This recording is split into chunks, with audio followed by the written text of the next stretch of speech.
ഇന്നാളെ ചേച്ചിയെ കണ്ടിട്ട് ചേച്ചി കുറച്ച് നന്നായിട്ടുണ്ട്.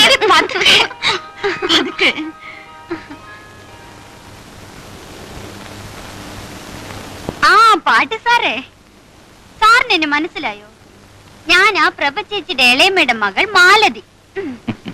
കളിയാക്കാതെ, ഞങ്ങളുടെ കല്യാണ ദിവസം കണ്ടതാണെങ്കിലും മാലതി ഞാൻ മറന്നിട്ടില്ല.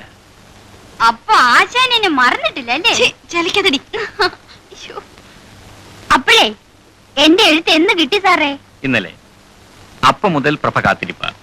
ഇല്ലെങ്കിലേ വിവരം അറിയും. വീട്ടിലെല്ലാവർക്കും സുഖം തന്നെയല്ലേ? പരമസുഖം. എപ്പോഴാ വരുന്നതെന്ന് അറിയിച്ചിരുന്നെങ്കിൽ ഞങ്ങൾ സ്റ്റേഷനിലേക്ക് വരുമായിരുന്നു. ഈ വയറും വലിച്ചുകൊണ്ട് സ്റ്റേഷനിൽ വന്ന് കാത്തുകെട്ടി കിടക്കേണ്ടെന്ന് കരുതി തന്നെയാ കൃത്യസമയം അറിയിക്കാത്തത്. ആ, ഇന്ന് സാറിന്റെ നല്ലൊരു പാട്ട് കേൾക്കണം. പാടിയില്ലെങ്കിലേ വിവരം അറിയും. എന്റെ മാലതി, പാട്ടും കൂത്തും ഒക്കെ പിന്നെ ആവാം. നീ പോയി കുളിച്ചിട്ട് വന്ന് കാപ്പ് കുടിക്കാൻ നോക്ക്. അത് പറ്റില്ല ചേച്ചി. കുളിയും ചെപ്പും ഒക്കെ വയറ് നിറച്ച് എന്തെങ്കിലും കഴിച്ചിട്ടേ ഉള്ളൂ. എന്റെ അമ്മേ, തോറ്റു. ഇതിലൽപ്പം കുഴഞ്ഞ കേസാ. ഏയ്, ഈ ഒച്ചം ബഹളമൊക്കെ ഉള്ളൂ. ആള് പാവാ. പോട്ടെ. ഈശ്വര രക്ഷിക്കണേ.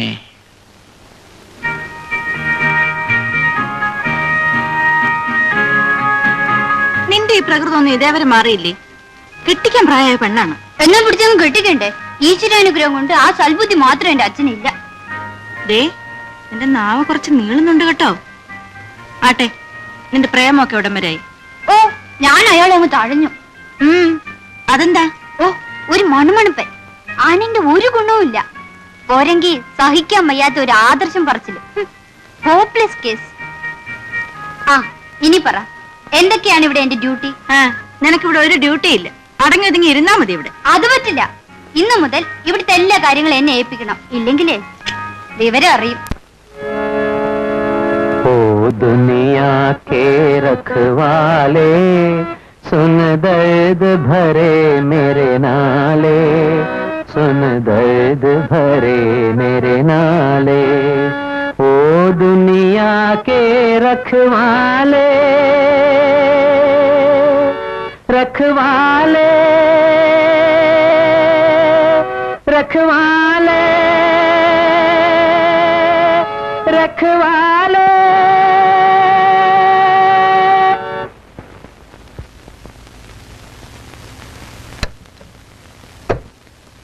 അപ്പോഴേ പാട്ടുകാരൻ ചേട്ടാ, രാവിലെ തുടങ്ങിയതാണല്ലോ ഈ പരിപാടി. ഇനി ഇത് കുടിച്ചിട്ടാവട്ടെ. കുടിച്ചില്ലെങ്കിലേ വിവരം അറിയും. ആ, അത് പറ്റുമല്ല. ഈ സമയത്ത് വേണം വയറ് നിറച്ച് എന്തെങ്കിലും കഴിക്കാൻ. ഒന്ന് പോടി. ആ, വാതറഞ്ഞു. വേണ്ട വേണ്ട, ഞാൻ കഴിച്ചോളാം.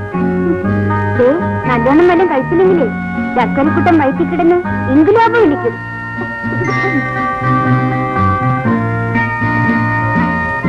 അപ്പോഴേ കൊച്ചിന്റെ ചോ, സാറും പ്രവചിച്ച പോലെ ആയാലോ? കിളി കൊത്തുന്നത് പോലെ കിള്ളിപ്പറിച്ച് തിന്നാനൊന്നും പറ്റുകയില്ല കേട്ടോ. നന്നായി ഭക്ഷണം കഴിക്കണം. തടിയൊന്ന് പോരട്ടെ.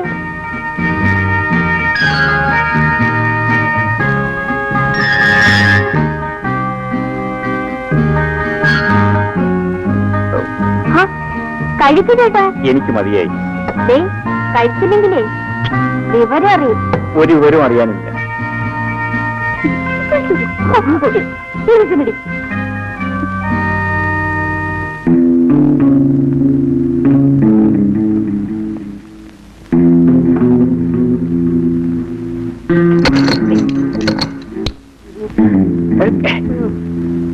എടാ, ഫിലിം ഡയറക്ടർ, നിന്റെ പണി ഇതാണോടാ?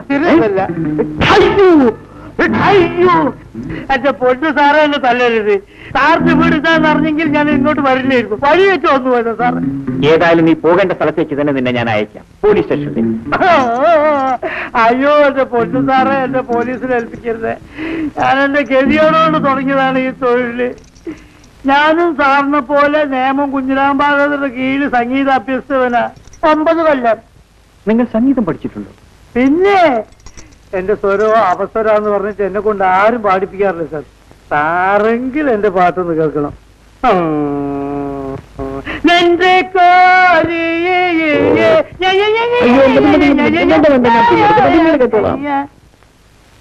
അപ്പൊ ശരി, ഞാൻ നാളെ വരാം.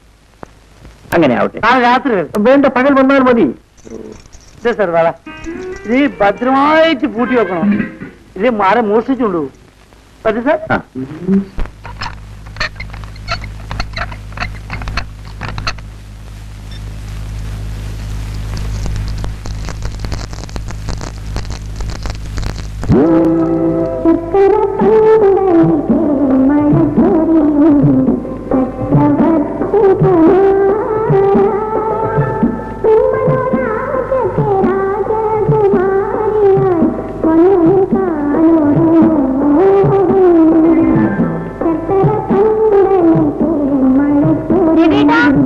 എന്താ?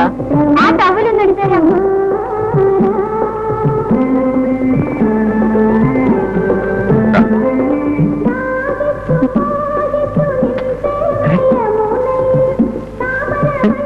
എന്താ എന്തായി കാണിക്കുന്നത്? എനിക്കൊന്നും മനസ്സിലാകുന്നില്ല.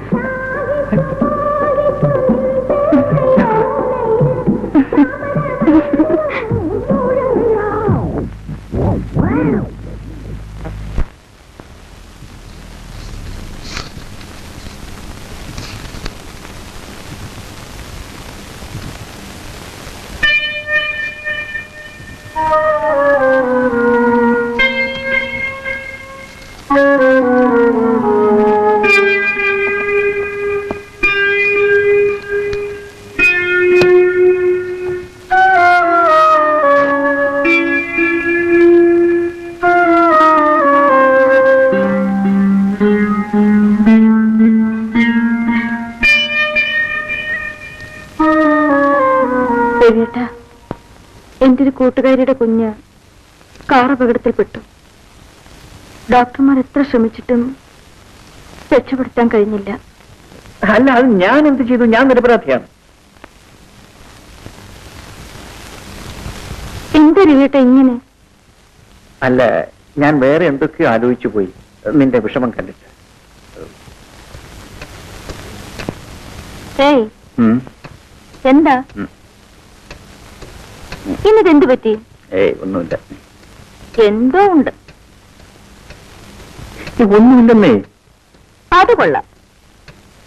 രവിയേട്ടന്റെ മുഖം കണ്ടാൽ എനിക്ക് അറിഞ്ഞൂടെ? ഉണ്ട്, തീർച്ചയാണ്. എന്തുണ്ടെങ്കിലും എന്നോട് പറയൂ. നിനക്ക് വെറുതെ തോന്നുന്നത്. ഏ, എന്റെ മുഖത്ത് നോക്കി കള്ളം പറയരുത് കേട്ടോ. പറയൂ രവിയേട്ടാ, എന്താണ് കുഴപ്പം? ദേ, എന്നോട് ഇപ്പൊ പറയുന്നതാണ് നല്ലത്. അല്ലെങ്കിൽ പിന്നീട് ഞാൻ അറിയുമ്പോ കൂടുതൽ കുഴപ്പമുണ്ടാവും. പറഞ്ഞേക്കാം. നിന്നോട് ഒന്നും ഞാൻ പറഞ്ഞു, പക്ഷേ അത് പറഞ്ഞാൽ നീ എന്തെങ്കിലും ബഹളമുണ്ടാക്കുമോ എന്ന് ഭയന്നാണ് ഞാൻ. രവിയേട്ടൻ എന്ത് എന്നോട് തുറന്നു പറയാം.